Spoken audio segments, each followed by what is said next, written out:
Delhi high court judge justice Yashwant Varma అధికారిక నివాసంలో జరిగిన అగ్ని ప్రమాదం అతని గౌరవ మర్యాదల్ని బూడిద చేసింది. అదేంటి, ఆస్తి నష్టం ప్రాణ నష్టం వంటివి చెప్పాలి కానీ గౌరవ భంగం జరగడం ఏంటి అంటారా? అవును, ఆ అగ్ని ప్రమాదంలో జరిగింది అదే. మరి అత్యవసరంగా అతన్ని బదిలీ చేశారులేండి. భారత ప్రజాస్వామ్యానికి చట్టసభల కంటే న్యాయస్థానాలే కోటగోడల్లా నిలబడి కాపు కాస్తున్నాయని మనం ఎంతో కొంత తృప్తితో జీవిస్తుంటాం. అలాంటి కోర్టులో జడ్జి స్థానంలో ఉన్న వ్యక్తి అవినీతి వింటుంటే ఎంతైనా అతను మనిషే కదా అని ఉస్సూరుమంటూ ఉంటాం.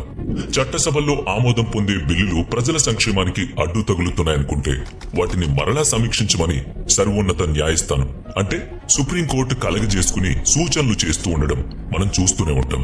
సగటు భారతీయుడిగా హమ్మయ్య అని ఊపిరి కూడా పీల్చుకుంటాం.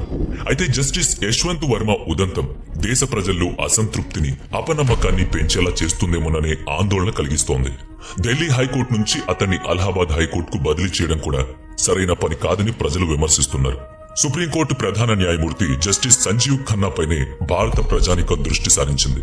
ఆయన ఈ అవినీతి ప్రక్షాళనకు ఏం చర్యలు తీసుకుంటారా అని ఆసక్తిగా గమనిస్తోంది.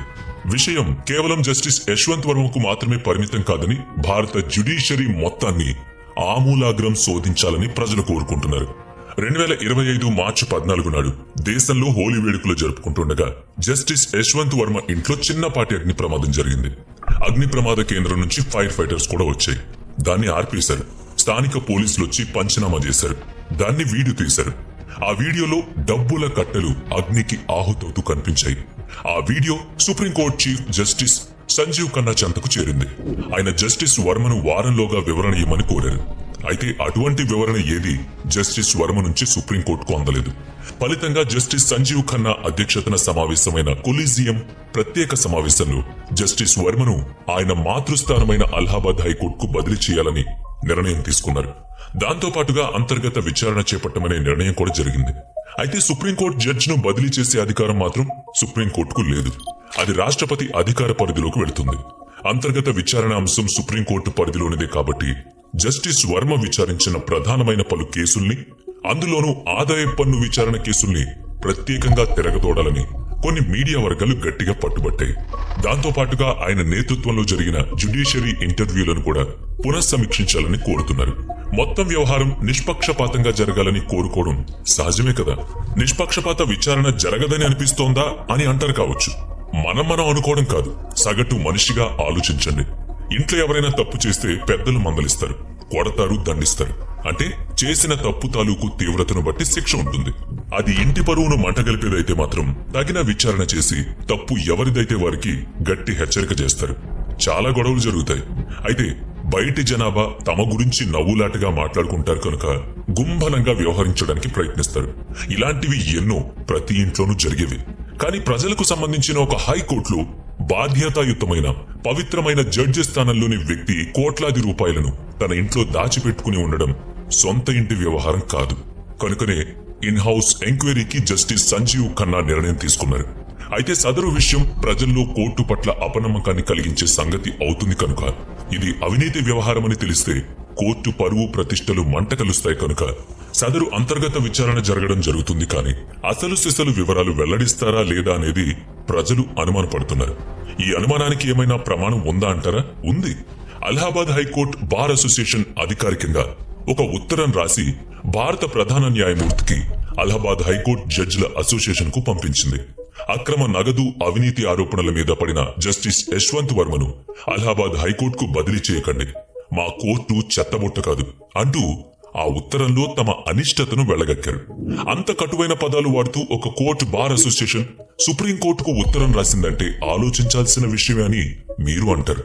మీరు కాని అలా చేస్తే కోర్టుల పట్ల ప్రజల్లో విశ్వాసం సన్నగిలుతుందని, అది న్యాయ వ్యవస్థకు గౌరవ భంగమని వాళ్ళు అందులో పేర్కొన్నారు. సుప్రీంకోర్టు బార్ అసోసియేషన్ పూర్వ అధ్యక్షుడు వికాస్ సింగ్ మీడియాతో మాట్లాడుతూ పలు విషయాలు చెప్పారు. జస్టిస్ వర్మ తన నిజాయితీని ప్రకటించుకోవడానికి సుప్రీంకోర్టు ఒక వారం సమయం ఇచ్చినా అతను సమర్పించకపోవడం తప్పు. వివరణ ఇవ్వలేదని అతన్ని బదిలీ చేయడం అనేది సమస్యకు పరిష్కారం కాని కాదు.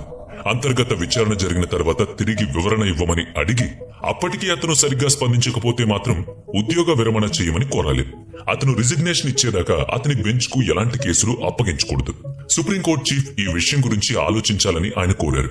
2022 ఏప్రిల్ 2వ తేదీన అప్పటి న్యాయశాఖ మంత్రి కిరణ్ రిజిజు పార్లమెంట్లో మాట్లాడుతూ భారత జ్యుడిషియరీ నిర్వహణ సరిగా లేదని, అవినీతి పేరుకుపోతుందని చెప్తూ వేర్వేరు వ్యక్తులు 1600కు పైగా కేసులు వేశారన్నారు.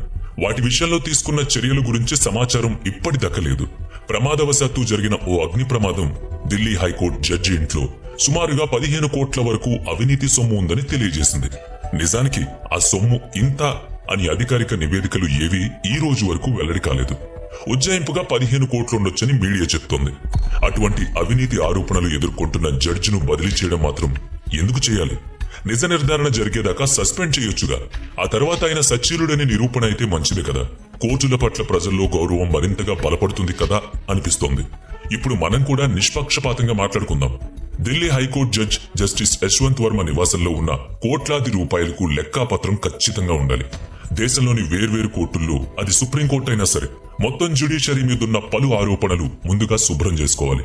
తీర్పులు ఇచ్చే జడ్జిలు, కక్షిదారుల పట్ల వాదనలు చేసే అడ్వకేట్లు, ఇంకా వివిధ అధికారిక హోదాల్లో ఉన్న న్యాయ వ్యవస్థలోని వాళ్లు వివాదరహితంగా వ్యవహరించినప్పుడు ప్రజలు కూడా న్యాయ వ్యవస్థ మీద గౌరవం కలిగి ఉంటారు, తమ పూర్తి మద్దతు తెలుపుతారు.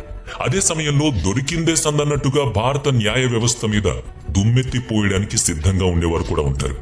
జస్టిస్ యశ్వంత్ వర్మ నివాసంలో సంచుల్లో ఉన్న మొత్తం డబ్బెంత? అది ఎక్కడిది? అగ్ని ప్రమాద కారణం ఏంటి? ఇంతకీ నోట్ల కట్టలకి ఉద్దేశపూర్వకంగా నిప్పు పెట్టారా, లేక ఇంట్లో జరిగిన ప్రమాదానికి అవి అంటుకున్నాయా? ఇవన్నీ ప్రశ్నలే. 14వ తేదీన ప్రమాదం జరిగితే ఈ రోజు దాకా వివరాలే తెలియకపోవడం మరీ విచిత్రం. 1988 నాటి అవినీతి నిరోధక చట్టం ప్రకారం విచారణ జరపాలనే డిమాండ్ మీడియా నుంచి వినిపించింది. ఇప్పుడు అలహాబాద్ కోర్టుకు ఆయన్ను బదిలీ చేయడం, అగ్ని ప్రమాదంలో డబ్బు దొరకడం రెండూ వేర్వేరు విషయాలని, వాటికి పరస్పరం సంబంధం లేదని సుప్రీంకోర్టు తాజా ప్రకటనలో వెల్లడించింది. 3 జడ్జిలతో కమిటీ వేశారు. వాళ్లు విచారణ చేసి నగదు వ్యవహారం సంగతి తేల్చాలని చెప్పారు. ఇప్పుడు ఆ వ్యవహారంలో జస్టిస్ యశ్వంత్ వర్మను విచారిస్తే ఎవరెవరి పేర్లు బయటకొస్తాయో అని కొందరు ఊహిస్తున్నారు. నిజం నిప్పు లాంటిది. నిప్పు లేనిదే పొగరాదన్నది నిజం. అటువంటప్పుడు జస్టిస్ యశ్వంత్ వర్మ నివాసంలోని నగదు వ్యవహారంలో నిజాలు బయటకు వచ్చిన తర్వాత తగిన చర్యలు తీసుకుని తీరాలని ప్రజలు కోరుతున్నారు.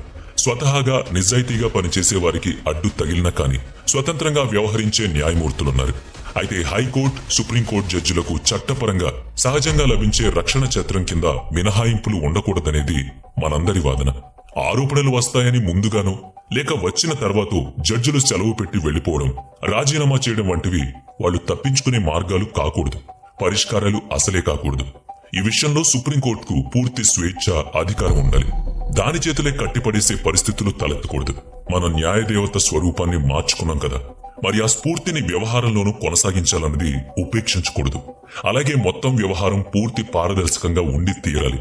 కనిపించని అవినీతిని ఏమీ చేయలేకపోవచ్చేమో కానీ కనిపించిన దానికి శిక్ష వేయొచ్చుగా. అది తక్కిన వారికి హెచ్చరికగా ఉంటుంది కదా అనేది ఒక విలువైన ఆలోచనగా కనిపిస్తోంది. అవినీతికి మూలం తెలిసి మందు వేయకపోతే అది దేశాన్ని నాశనం చేస్తుంది. చిన్నప్పుడు చదువుకున్నాం కదా, తోటకూర కాడ దొంగిలించిన నాడే కొట్టివైతివేమి తల్లి అన్న ఆ ప్రబుద్ధుడు మరణదండన వేసేటంత పెద్ద నేరం చేసినప్పుడు చూడ్డానికి వచ్చి ఏడుస్తున్న తల్లి చెవి కొరికాడట. ఎందుకంటే చిన్నపిల్లవాడిగా తోటకూర దొంగతనం చేసినప్పుడే ఆ తల్లి చెవి మెలిపెట్టి 2 పీకుంటే బావుండేది.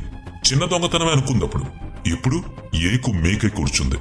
మన వ్యవస్థ కూడా సమయానికి తగినట్టు మేలుకోకపోతే చీడ అలా వ్యాపిస్తూనే ఉంటుంది. మీకు సంగతి అర్థమైంది కదా. వినియోగదారుల మేలుకో అని మాత్రమే కాదు, ప్రతి దేశ పౌరుడు మేల్కోవాలి. మనం నిజాయితీగా ఉండాలి, ఎదుటివారి నిజాయితీని ప్రశ్నించాలి. మీరేమంటారు? ఈ వీడియోలో చర్చించిన ప్రతి విషయం కూడా ప్రముఖ మీడియా ఛానళ్లు అలాగే పత్రికల ద్వారా శోధించి పరిశోధించి తీసుకున్నది మాత్రమే. ఇది మా వ్యక్తిగత అభిప్రాయం కాదు. కేవలం మన వ్యవస్థ బాగుండాలి, మన దేశం బాగుండాలి అనే ఉద్దేశంతో ఇలాంటి వివరణను మీ ముందుకు తీసుకొచ్చాం. వీడియో నచ్చితే లైక్ చేయండి, షేర్ చేయండి. ఇప్పటి వరకు మన ఛానల్ ని సబ్స్క్రైబ్ చేయనట్లయితే ఇప్పుడే సబ్స్క్రైబ్ చేసుకుని పక్కనే ఉన్న బెల్ ఐకాన్ పై క్లిక్ చేయండి. నెక్స్ట్ వీడియోలో మళ్ళీ కలుద్దాం. Thanks for watching.